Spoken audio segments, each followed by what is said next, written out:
నారాయణ సమారంభాం వ్యాస శంకర మధ్యమాం అస్మదాచార్య పర్యంతాం వందే గురు పరంపరాం.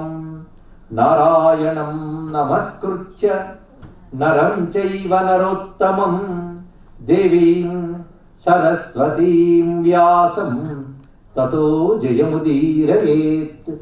యజ్ఞేశ అచ్యుత గోవింద మాధవ అనంత కేశవ కృష్ణ విష్ణో హృషీకేశ వాసుదేవ నమోస్తుతే.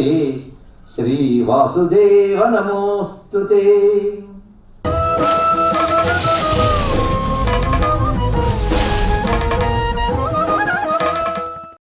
మహాభారత కథల గురించి వినేటప్పుడు ఒకటి ముందు తెలుసుకోవాల్సింది ఏంటంటే, మానవుల కథలు కనబడుతుంటే అందులో దేవతల పాత్రలుగా ఉంటూ ఉంటారు.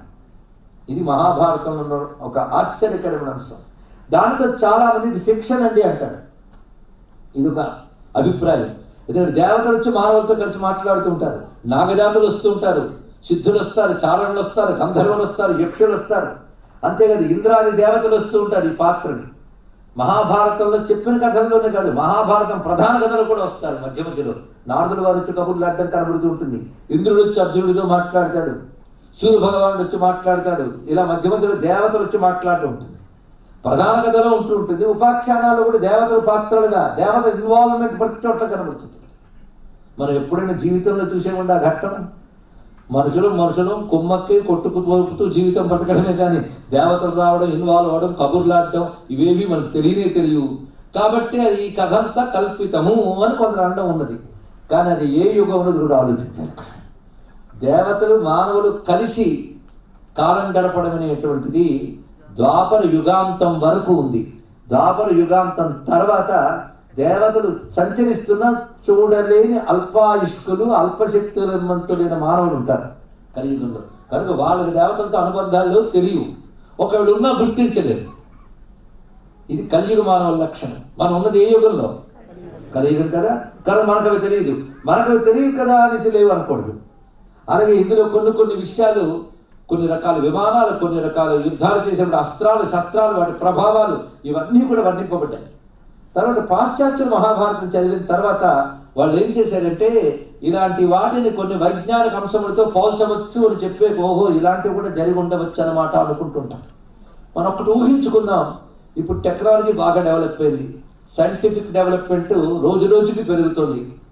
విమానాల్లో, రాకెట్లలో, ఆ విమానాలు కూడా రకరకాల పరిణామాలు, మహావేగంతో వెళ్ళేవి అన్నీ వస్తున్నాయి. మనం ఇక్కడ ఉంటూనే ఎక్కడో ఉన్నవాడిని చూసుకుంటూ మాట్లాడగలిగిన స్థితి వచ్చింది ఇప్పుడు కదా. ఊహించుకుందాం, ఇప్పుడు వీటికి సంబంధించి అంతరిక్షంలో అయితే మనం ప్రయోగించిన వైజ్ఞానిక శాలలు ఉన్నాయో ఇవన్నీ ఏదో ఒక అనుకోని ప్రళయం వచ్చి భస్మమైపోయి అనుకుందాం. పాపం క్షమించుగాక ఇలా అన్నాను అనుకోవద్దు, కానీ ఒకవేళ మనం పోయి అనుకుందాం, అనుకున్న శాటిలైట్స్ వగేరాలు అన్ని ధ్వంసమైపోయి అనుకుందాం. అప్పుడు ఇవేవి పనిచేయవు. లేదా ఇప్పుడు ఎలాగో చూస్తున్న యుద్ధం వైపు ఉన్ముఖంగా ఉన్నాయి అనేక దేశాలు. అలాంటి భయంకరమైన యుద్ధం వస్తే ఈ నాగరికత అంతా ధ్వంసమైపోతూ ఉంటుందా అండి? ఊహించుకుంటే మొత్తం నాశనం అయిపోయింది అనుకుందాం. అప్పుడు మళ్ళీ కొంతకాలానికి మానవ జాతి కొత్త జీవితం ప్రారంభిస్తుంది. ఈ టెక్నాలజీ ఉండదు, ఈ సైన్స్ ఉండదు, ఇవన్నీ ఉండవు. మామూలు జీవితం మొదలవుతుంది మళ్ళీ. అప్పుడు ఈ టెక్నాలజీకి సంబంధించి ఇలాంటి సంఘటనలు జరిగాయన్న పుస్తకం ఏదైనా దొరికింది అనుకోండి. అప్పుడు ఊహించుకుందాం, దొరికినప్పుడు ఆ పుస్తకం చూసి వెంటనే ఇలాంటివన్నీ ఎక్కడైనా ఉంటాయండి? ఆకాశంలో విమానాలు ఉంటాయా, రాకెట్లు ఉంటాయా? అవన్నీ కూడా కల్పితములే. ఇక్కడి నుంచి చూస్తే అక్కడ పడితే మాట్లాడచ్చా? అవన్నీ అందులో రాశారు కానీ అవన్నీ కల్పితములని అప్పుడు మానవ జాతి అనుకుంటే ఎంత అవివేకంగా ఉంటుందో. భారతాది కథలు చదివినప్పుడు మనం జరిగేయాలేవో అనుకోవడం కూడా అంతే అవివేకంగా ఉంటుంది. కనుక ఇవి జరగలేదు అనడానికి మనకు హక్కు లేదు. మన కాలం గురించి ఎంత తెలుసని ఇప్పుడిప్పుడు విజ్ఞానాభివృద్ధి చెందుతూ పాశ్చాత్యులు కూడా అధ్యయనం చేస్తున్నప్పుడు ఇలాంటివి జరిగే అవకాశాలు ఉన్నాయని వాళ్ళు చెప్తూ ఉన్నారు. అనేక పురాణ గాథల్ని. ఉదాహరణకు చిన్న వృత్తాంతం చెప్తాను. భారతంలో ఉంది, భాగవతంలో ఉంది కనుక నేను భారతాన్ని దాటకున్నట్టే లెక్క. ఆ మధ్య హాలీవుడ్ సినిమా కూడా వచ్చింది. ఈ అంతరిక్ష పరిశోధన చేసేటువంటి ఒక్కొక్క బృందంలో ఒక ఆయన వెళుతూ అంతరిక్షంలో వేరే గ్రహంలోకి చేరతాడు. ఆ గ్రహంలో కూడా లైఫ్ ఉంటుంది. ఇదే ఇక్కడ తప్ప ఇంకొక లైఫ్ లేదని అనడానికి మనం ఎవరం? ఎన్నాళ్ళు గింజుకుంటే ఒక అంగారక గ్రహం మీదకి వ్యూ ఫైండర్ని పంపించగలిగాం. పక్కనున్న చంద్రుడి మీదకి ఎన్నాళ్ళకు ఒక చంద్రయానం వెళ్ళి అడుగేసింది. ఇంక ఎన్ని గ్రహాలు, ఎంత అంతరిక్షం ఎంత ఉందో లైఫ్ లేదని మనం ఎవరం అండి చెప్పడానికి? పోనా రీసెర్చ్ చేసి వాడు ఎక్కడికి చేరాడు, అక్కడ కొద్ది రోజులు ఉన్నాడు. ఉన్నవాడు కొంతకాలానికి మళ్ళీ ఈ వైజ్ఞానిక పరికరాల సాయంతో భూమికి వచ్చాడు. వచ్చేటప్పటికి అప్పుడు తాను వెళ్ళినప్పుడు భూమి మీద ఉన్న జనరేషన్స్ లేవు, జనరేషన్స్ అన్నీ వెళ్ళిపోయాయి. వాటి టైం ప్రకారం చూస్తే కొద్ది రోజులు వెళ్ళినట్టు అనిపిస్తుంది, కానీ లెక్క కడితే చాలా కాలం అయిపోయింది ఇక్కడికి అక్కడికి అని ఒక సినిమా వచ్చింది హాలీవుడ్లో. కొంచెం భారతంలోనూ భాగవతంలో కథ ఉంది. రేవతుడు అనేవాడు తన కుమార్తెను తీసుకుని తగిన వరుడు కావాలని చెప్పి బ్రహ్మదేవుడి దగ్గరికి వెళితే, బ్రహ్మదేవుడు ఇప్పుడు నువ్వు మళ్ళీ భూలోకానికి వెళ్ళేవనుకో కొన్ని యుగాలు గడిచిపోయాయ్యా, నువ్వు తిరిగి వెళ్ళేటప్పుడు యుగంలో ద్వాపర యుగం చివరి భాగం ఉంటుంది, అప్పుడు బలరాముడు అనేవాడు ఉంటాడు, ఆయనకి ఇచ్చి పెళ్లి చేయని చెప్పాడు. ఒకవేళ ఇది కల్పితమే అనుకుంటే ఇప్పుడు విజ్ఞాన శాస్త్రం ఒప్పుకున్న రిలేటివిటీ ఆఫ్ టైం గురించి అప్పుడు పురాణంలో చెప్పారు అంటే అది నువ్వు కల్పితము ఊహ అని ఎందుకు అనుకుంటావు? అప్పటికి ఆ విజ్ఞానం ఉందని ఎందుకు తెలుసుకోగలవు? ఇలా ఎన్నో అంశాలు కనబడుతుంటాయి ఇక్కడ. మరి అంత రాత్రి యుద్ధం చేస్తున్నప్పుడు రకరకాల దీపాలు వెలిగించి యుద్ధం చేశారన్నారు. అవి ఖచ్చితంగా ఈ జ్యోతి దీపాలు మాత్రం కావు, వాటితో యుద్ధం జరగదు. అప్పుడు ఎలాంటి కాంతులు వచ్చేవు, అప్పుడు వాడిన శక్తులు ఏమిటో మనకు తెలియదు, అప్పుడు టెక్నాలజీ ఏంటో తెలియదు.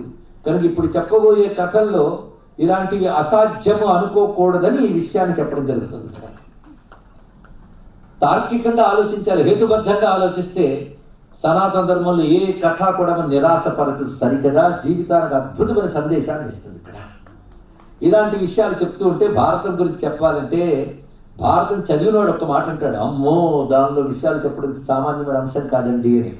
అలా అన్నాడు ఒక పెద్ద ఆయన మన తెలుగు ఆయన అన్నది ఏంటంటే, అమలిన తారకా సముదయంబులు నెన్నను సర్వవేద శాస్త్రముల అశేష పారము ముదంబున పొందను బుద్ధి బాహు విక్రమమున దుర్గమర్థ జల భారత భారతీ సముద్రము దరియంగ నీదను విధాతృలకైనను నేరబోలునే అన్నాడు. ఇక్కడ అర్థమైంది కదా? అర్థం కాలేదు కదా? అయితే తెలుగు పెట్టి ఉంటారు.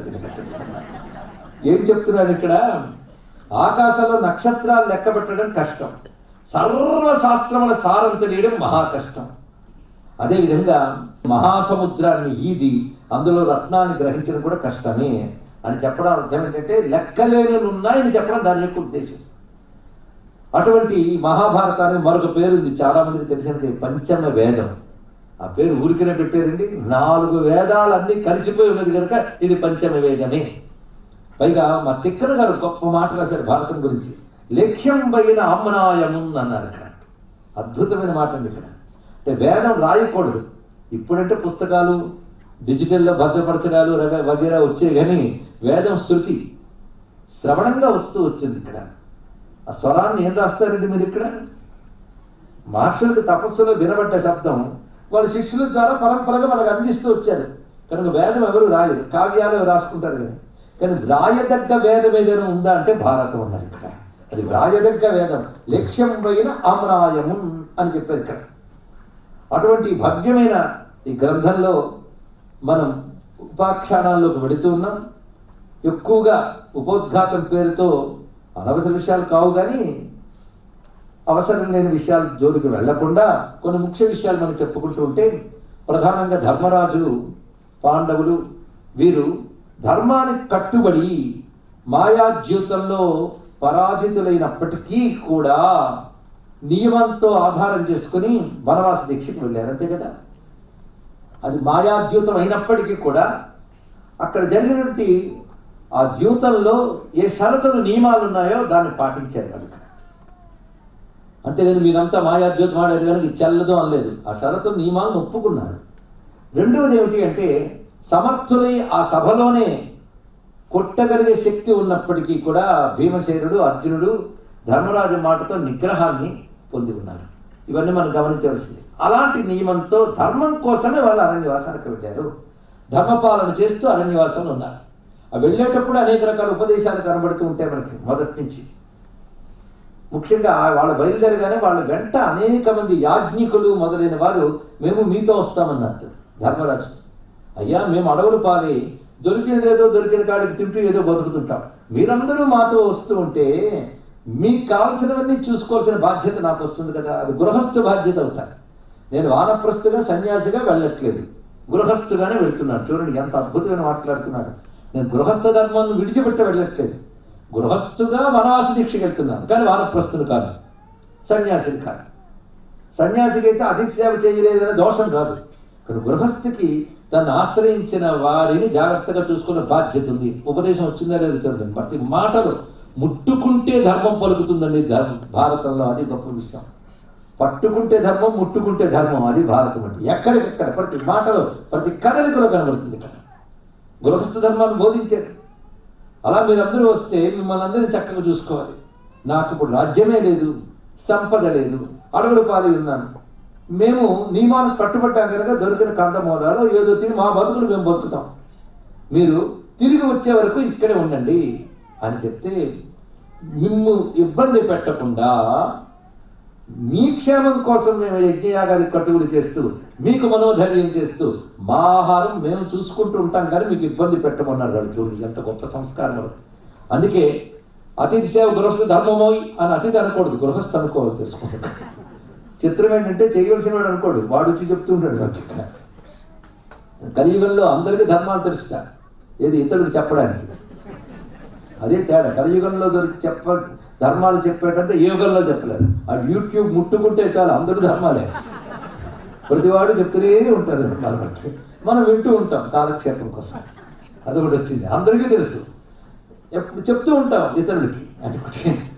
కనుక అందరి ధర్మాలు అందరికీ తెలుస్తా, కానీ ఇంకొకరికి చెప్తారు తప్ప వాళ్ళకి లేదు. ఇక్కడ అదే తల్లిదండ్రులు ఎలా ఉండాలో పిల్లలు చెప్తారు, పిల్లలు ఎలా ఉండాలో తల్లిదండ్రులు చెప్తారు. ఇద్దరు ఎవరు ఎలా ఉండాలో ఎవరు అలా ఉండరు. భార్య ధర్మాలు భర్త చెప్తాడు, భర్త ధర్మాలు భార్య చెప్తుంది, ఇద్దరిలో ఉండరు. ఆ యుగం పేరే కలిగి. ఇక్కడ ధర్మాలకి ఏముందండి, చాలా ఉంటాయి ఇక్కడ. అది కాదు కదా ప్రధానం. అందుకే అవతల వాడికి చెప్పడానికి నువ్వేం చేస్తున్నావు, కానీ గృహస్థికి అతిథి ధర్మం ఎంత ఉంటుందో అతిథికి కూడా గృహస్థు పట్ల కొన్ని బాధ్యతలు ఉంటాయి. కాబట్టి వాళ్ళ మాటలు అంటున్నారు. ఎంత చక్కటి ఆ ఒక్క సన్నివేశం మనం పరిశీలించినప్పటికీ కూడా ఉపదేశం వదలబుద్ధి వేయక చెప్తున్నాడు. అలా చెప్తే చాలా బాధపడతాడు ఆయన, కళ్ళ నీళ్ళు వస్తాయి ధర్మరాజుకి. అప్పుడు పురోహితుడైన ధౌమ్యుడు ఓదార్చుతాడండి. పురోహితుడైన మంత్రం తెలిసినంత మాత్రం సరిపోదు, ఆ మంత్రాలకు అర్థం తెలియాలి, భాష తెలియాలి, ధర్మం తెలియాలి, ధర్మం బోధించాలి. అందుకే ఆయన చెప్తాడు, ఎందుకయ్యా బాధపడతావు, సంపదలన్నీ పోయే నడుస్తున్నావా, పైగా రాజసూయాగం చేసి పరాక్రమం చేత సమస్తమైన రాజ్యాలని సంపాదించి ఏకఛత్రాధిపత్యం వహించి అంతా కూడా ఆశ్చర్యకరంగా పోగొట్టుకున్నావు. ఇది ఎవడు భరించలేడు సుమా, ఇందులో అవమానం ఉంది, దారిద్ర్యం ఉంది, ఇన్నున్నాయి, అవి కూడా భరిస్తున్నావు, అందుకే నీకు దుఃఖం వస్తుందేమో, రాజ్యభోగాలు పోయి అంటే. అప్పుడు ఒక మాట అంటాడు, అందుకు నాకు దుఃఖం రావట్లేదు. ఇదేంటి ధర్మరాజు అంటే చూడండి, రాజ్యభోగం పోయిందునో సంపద పోయిందునో నాకు దుఃఖం రావట్లేదు, సంపదలు వచ్చినప్పుడే నాకు తెలిసి నిలబడవని. అందుకే సంపదలు వచ్చినంత మాత్రాన్ని అహంకరించడానికి లేదు, అవి చరిత్రలే చెప్తున్నాయి. ఇంత సంపద చూస్తూ ఉండగానే పోయింది. కనుక సంపదలు వచ్చేది సంతోషించడం, పోయేని బాధపడడం కాదు, పోయినప్పుడు ఉన్నప్పుడు కూడా ధర్మంతో ఉన్నామా లేదా అనేది ఆలోచించుకొని దానికి నీ ధర్మపరమైన సమాధానం దొరికితే అప్పుడు సంతృప్తి పడాలి. కనుక నేను అందుకు బాధపడట్లేదు, నేను నన్ను ఆశ్రయించిన వారిని సరిగ్గా చేయడానికి అవకాశం లేకపోయిందే అని బాధపడుతున్నాను అంటాడండి. ఎంత అద్భుతమైన మాట అది, అది ఆలోచించవలసినది. అప్పుడు ఒక మాట చెప్తాడు ధౌమ్యుడు, శరీర బాధలు కొన్ని ఉంటాయి, మనోబాధలు కొన్ని ఉంటాయి. నేను శరీర బాధలు ఔషధాది సేవల వల్ల పోతాయి, మనోబాధ జ్ఞానం వల్ల పోతుంది అని చెప్పాడు. ఎంత అద్భుతమైన ఉపదేశం. చిన్న చిన్న విధాలు జ్ఞానం తెచ్చుకోవాలి, అది తప్ప మనోబాధ పోవడానికి మరొక మార్గము లేదు లేదు లేదు. చూడండి, కొందరు మనోబాధలు ఎక్కువ డాక్టర్ దగ్గరికి వెళ్తే ఆయన వెంటనే మనకి ఏం చేస్తారంటే నిద్ర మాత్రం ఇస్తారు. మనోబాధ పోదు, నిద్రపోయినంతసేపు పోతుంది, తర్వాత మళ్ళీ అది లేస్తుంది, మనం లేస్తాం, లేదా మనం లేచి వెళ్ళలేస్తుంది, అవునా లేదా? మనోబాధ పోవడానికి మందు ఏమిటి? జ్ఞానం. ఎంత మాట చెప్పిందని మహాభారతం. ఇది గుర్తుపెట్టుకుంటే చాలు. అందుకే జ్ఞానం ఒక్కటి మనోవేదనని పోగొట్టగలదు, ఇది బోధించాడు ఇక్కడ. అందుకే నువ్వు బాధపడకు. మరొక్కటి, తపస్సులు ఎందుకున్నాయనుకున్నావు? ధౌమ్యుడు చెప్తున్న గొప్ప మాట. తపస్సు ఎందుకుందంటే ధర్మాచరణ చేయడానికి పరిస్థితులు ప్రతికూలిస్తే తపస్సు వల్ల దాన్ని అనుకూలపరచుకోవచ్చు. ఇది అద్భుతమైన మాట చెప్తుంది. మనకి ఏదైనా ఉద్యోగం కలిసి రాకపోయినా, ఇంట్లో పిల్లలకి పెళ్ళి కాకపోయినా ఏ జపం చేయాలి, ఏ మంత్రం చేయాలని అడుగుతుంటాం. ధర్మరాజు ఏమంటుందంటే, నా ధర్మం అనుష్ఠించలేకపోతున్నానంటే దీనికి మంత్రం ఇస్తానన్నాడు ధౌమ్యుడు. ఎంత అద్భుతమైన అంశం అండి. నీ ధర్మం చక్కగా అనుష్ఠించడానికి గాను అడవిలో కూడా నువ్వు రాజువి, గృహస్థివి, ఈ రెండూ నీకు స్వధర్మం. అదే నువ్వు వానప్రస్థువి, సన్యాసివి కావు, ఆటవికుడివి కావు, రాజువి, గృహస్థివి. రాజుకి గృహస్థికి తగ్గట్టు నీ ధర్మం జరగాలని నువ్వు అనుకుంటున్నావు. దానికి నేను నీకు మంత్రోపాయం చెప్తున్నాను విను. ఈ ఉపాయం ఇచ్చిన వాడు పురోహితుడు. నిజానికి పురోహితుడు అందుకుంటాడు, సంభావన ప్రధానంగా కాదు, ధర్మోపాయ ప్రధానంగా ఉండాలి ఇక్కడ. అందుకని చెప్తున్నాడు, నీకు నేను ఉపదేశిస్తున్నానని చెప్పి సూర్య అష్టోత్తర శతనామ స్తోత్రం, సూర్య మంత్రాన్ని ఉపదేశిస్తారని. అంటే ఉపదేశాలు మళ్ళీ ఎన్ని రకాలు వచ్చేది, ధర్మోపదేశ, జ్ఞానోపదేశ, మంత్రోపదేశ ఉపదేశాలు మనం 3 చేయాలి. ఇలాంటి విషయాలు భారతంలో కోకొల్లులు. అంటే మహాభారత ఆధారంగా తీసుకుంటే ఇందులో చెప్పినవెన్నో మీరు అనుష్ఠానంలోకి తెచ్చుకోవచ్చు. అలాంటివి చాలా ఉన్నాయి. విష్ణు శాస్త్రం లేదా ఇందులోదే, అది ఇందులోదే కదా, అది పెద్ద ఉపదేశమే. అది అనుష్ఠానానికి పడితే మంత్రోపదేశం అదే, జ్ఞానోపదేశం అదే, గట్టిగా మాట్లాడితే ధర్మోపదేశం కూడా అది. మరి శివసహస్రనామాలు అది ఇందులోవే, మహాభారతంలోవే, అందులో చెప్పాడు. అలాగే సూర్య నామములు, సూర్య ఉపాసన పద్ధతి చెప్తారండి ఇక్కడ. దాన్ని తీసుకుని ధర్మరాజు ఆ నామాన్ని అనుష్ఠిస్తాడు. ఎలా అనుష్ఠించాడు కూడా వివరించాడు ఇక్కడ వ్యాసుడు. ఎందుకు వివరించారంటే నువ్వు కూడా చేయవచ్చు నాయన అక్కడ. అలా అనుష్ఠిస్తే సూర్యుడు ప్రత్యక్షమే అక్షయ పాత్ర ఇస్తాడు. ఇచ్చే అడవిలో ఉన్నారు కానీ శుభ్రం ముప్పూట్లో బాగా తినడనైనా, అందుకోసం కాదు, ఇంటికి వచ్చిన అతిథి అభ్యాగతులు లోటు లేకుండా పెట్టడానికి ఇచ్చారు. ఇది తెలుసుకోండి. ఇక్కడ వాడు తినడానికి అయితే ఇచ్చేవాడు కాదు, మన భోగం కోసం కాదు, ధర్మం కోసం అడగడం గొప్ప విషయం చూడండి ఇక్కడ. కానీ కోరిక భోగార్థం కాకుండా ధర్మార్థమైనప్పుడు అది ఉత్కృష్టం అవుతుంది. కానీ మనకు అదేంటో తెలియదు పాపం, ఏది ధర్మార్థం. భోగార్థం మాత్రం బాగా తెలుసు. సరే, మొత్తాన్ని సూర్యానుగ్రహం పొందాడు, అక్షయ పాత్ర తీసుకొచ్చాడు. చూసారా, అక్కడే మంత్రసిద్ధి పొందిన మహానుభావుడు. అంటే ఈ వృత్తాంతంలో మనకి అక్షారమే అయిన అద్భుతమైన ఉపదేశం ఉంది కనుక తీసుకున్నాం. ఆ సూర్య భగవానుడికి ఒక నమస్కారం చేసుకుంది. ఇక్కడ జరుగుతోంది కాలం. ఈ లోపల కృష్ణ పరమాత్మ వచ్చి వాళ్ళని ఓదార్చుతాడు. ఒక రోజున వ్యాస భగవాన్ని పంపిస్తాడు.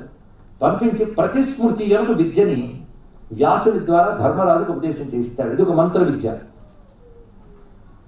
అప్పుడు ధర్మరాజు ఏం చేస్తాడంటే దానిని అర్జునుడికి ఉపదేశిస్తాడు. ఎందుకంటే తండ్రి తనయుడికి ఉపదేశం ఇవ్వాలి, అన్న తమ్ముడికి ఇవ్వచ్చు. ప్రయోజనం మాత్రం అందరిది. ఏమిటి? రానున్న యుద్ధంలో విజయం, వనవాసం క్షేమంగా జరగాలి. దానికి గాను తపస్సుకు గాను ప్రతిస్మృతి విద్య ఇవ్వబడింది. దాన్ని తీసుకుని అర్జునుడు అన్న ఆనతి మేరకు, అన్న ఆదేశం మేరకు, అన్న అనుజ్ఞ తీసుకుని తపస్సుకు వెళ్ళాడు.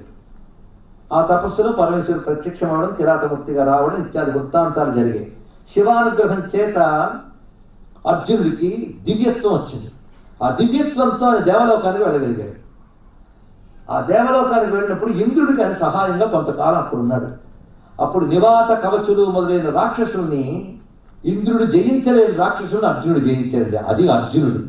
ఇది తెలియక మనకి ప్రతి నాయకులు చేసేటువంటి పాపపు కాలంలో ఉన్న మహాభారతం సరిగ్గా చదవని వాళ్ళు, సినిమా వాళ్ళే గురువులుగా భావించే వాళ్ళు, కర్ణుడిని నాయకుడిగా, దుర్యోధనుడు నాయకుడిగా భావించేటువంటి అల్పబుద్ధులు ఎక్కువైపోవడం వల్ల అర్జునుడు లాంటి మహాత్ముల గురించి వాళ్ళకి తెలియట్లేదు. మహాభారత సరిగ్గా చదివితే గొప్ప నాయకుడు అర్జునుడు, ఓటమనేది లేనివాడు అర్జునుడు. అనేక యుద్ధాలు కొట్టి ఓడిపోతూ వెనక్కి తిరిగి పారిపోయి మళ్ళీ వచ్చినటువంటి కర్ణుడు ఏ విధంగానూ నాయకత్వ లక్షణాలు లేనివాడు. తెలుసుకోండి, నాయకుడంటే ఈయన ఎంత గొప్ప నాయకుడంటే మానవుడిగా ఉంటూనే దేవలోకానికి వెళ్ళి ఇంద్రుడికి సహాయంగా ఇంద్రుడు జయించలే రాక్షసులను జయించిన మహాపరాక్రమవంతుడు అర్జునుడు. ఇక క్యారెక్టర్ పరంగా చూస్తే ఉపదేశం కూడా కావాలి కదా మనకి. క్యారెక్టర్ పరంగా చూస్తే ఇంద్రుడికి సహాయంగా ఆయన ఉన్న సమయంలో ఒకరోజు ఆయనకి చక్కటి భోగంగా ఏకాంతవంతుని ఏర్పాటు చేస్తే అక్కడ ఊర్వశి వచ్చిందని. వచ్చి నీపై మరులు కొన్నాను, నన్ను స్వీకరించు అన్నది. వెంటనే నమస్కారం చేసి, అమ్మా నువ్వు ఈ స్వర్గానికి చెందిన అప్సర కాంతులు, ఇంద్రాదులకి భోగ్య వస్తుంది. అంటే నేను ఇంద్రాంశతో వచ్చాను కనుక నాకు ఆయన తండ్రి, నువ్వు మాతృ సమానురాలివి. అంటే ఇది ఎక్కడ విడ్డూరమయ్యా? ఈ లోకంలో వారి అనేది ఉండదు, వరిస అనేది ఉండదు. ఈ లోకంలో అలాంటి ఉండవు. ఇది మా శరీరాలు వేరు, మీ శరీరాలు వేరు. ఇది చాలా గొప్ప విషయం చెప్పింది. అక్కడ ఊరసను తప్పుపడ్డానికి లేదు. దేవతల శరీరాలు వేరు, మానవుల శరీరాలు వేరు. మీరు పంచభూతుల శరీరం, కానీ నీ శరీరం దివ్యత్వం వచ్చింది కనుక నేను కోరుకున్నాను. నేను అదే పంచభూతుల శరీరం అయితే నువ్వు ఇక్కడికి వచ్చేవాడు ఇంకో. ఇది రహస్యం. ఎందుకంటే నువ్వు మానవమైన పంచభూతుల శరీరంతో ఉంటే ఇంద్రాంశతో వచ్చినప్పటికీ ఇంద్రుడు ఇంతవరకు నేను పిలవలేదు, ఇప్పుడే ఎందుకు పిలిచాడు నిన్ను? ఇది గ్రహించు. శివుడు కిరాతమూర్తిగా వచ్చిన వాడు అంటూ యుద్ధం చేసావు. ఆ శివుడి శరీరం నీకు తగలడం వల్ల నీకు దివ్యత్వం ప్రవేశించి స్వర్గంలోకి రాగలిగిన అర్హత నీకు వచ్చింది కదా. అదే మానవ శరీర ధర్మాలు వేరు, దివ్య శరీర ధర్మాలు వేరు. మాకు ఇవి వర్తించవు సుమా. పంచభూత వికారములతో రక్తమాంసాస్థిమయమైన పృథ్వీ వికారంతో ఉన్న శరీరాలు ధర్మాలు వేరు, తేజోమయ శరీరాలు దేవతలవి. కానీ మా ధర్మాలు వేరు కనుక అవి ఇక్కడ వర్తించవు అంటే అప్పుడు అంటాడండి అర్జునుడన్న ఉపదేశం. బోధనంటే ఇవే, మంచి బోధ, అద్భుతమైన బోధ చేశాడు. అమ్మా, నేను స్వర్గానికి వచ్చాను కానీ అతిథిని మాత్రమే. నేను భారతీయుడను, భారతదేశానికి చెందినవాడను. నా ధర్మం భారతీయ ధర్మం కనుక నేను ఇంద్రుడి పిలుపు మీద వచ్చాను, ఇంద్రుడికి సహాయపడుతున్నాను. నా ప్రయోజనం మీద ఇంద్రుడి వల్ల ఏదో పొంది వెళ్ళిపోతాను. కానీ ఏ దేశం మేగినా, ఏ లోకమేగినా పొగడరా నీ తల్లి భూమి భారతిని, అది చూపుతుంది. నేను భారతీయుణ్ణి, నా భారతదేశం ధర్మాలు కొన్ని ఉన్నాయి. నేను పాండురాజు పుత్రుణ్ణి, ధర్మరాజు తమ్ముణ్ణి, అది నేను మర్చిపోలేదు. ఇది గుర్తుపెట్టుకోవాలండి. ఎక్కడికో మరొక దేశానికి వెళ్ళగానే, మన చదువు వల్ల మరొక వల్ల భోగం రాగానే మన ఆరిజిన్ని, మన రూట్స్ని మనం మర్చిపోయి ఆ భోగాల వైపు వెళ్ళిపోతూ ఉన్న వాడిని హెచ్చరిస్తుంది కదా. స్వర్గానికి వెళ్ళినప్పటికీ కూడా ఇది నా స్వదేశం కాదు, నా స్వదేశం భారతదేశం. దానికో పరంపర ఉంది, దానికో ధర్మం ఉంది. ఆ ధర్మానికి నేను వారసుని చెప్పిన అర్జునుడు మనకి ఆరాధ్యుడు, ఆదర్శప్రాయుడు. ఇది గొప్ప ఉపదేశం కదా చెప్పండి ఇక్కడ. ఇలా చెప్పి ఆ మహానుభావుడు అనగానే ఆమెను గౌరవించాడు. అంతేగాని ఇంత మాట అంటావా అనలేదు. అప్పుడు ఆవిడ చెప్పించింది, నువ్వు నపుంసకుడు అయిపోతావు అన్నది ఇక్కడ. అప్పుడు తిరిగి చెప్పించలేదు, ఎందుకంటే ఆయనకి తపశ్శక్తి ఉంది కదా, తపశ్శక్తి వల్ల ఇక్కడ రాగలిగారు కదా. కానీ తిరిగి చెప్పించలేదు. చెప్పండి, అర్జునుడి క్యారెక్టర్ లాంటిదో, ఎంత మనోనిగ్రహం ఉన్నవాడో చూడండి. ఇక్కడ పరాక్రమం అక్కడ సరిపోదు, మనోనిగ్రహం చూడండి ఎటువంటిదో. అంత మనోనిగ్రహం ఉన్నవాడిని అర్జునుడు అన్నారు.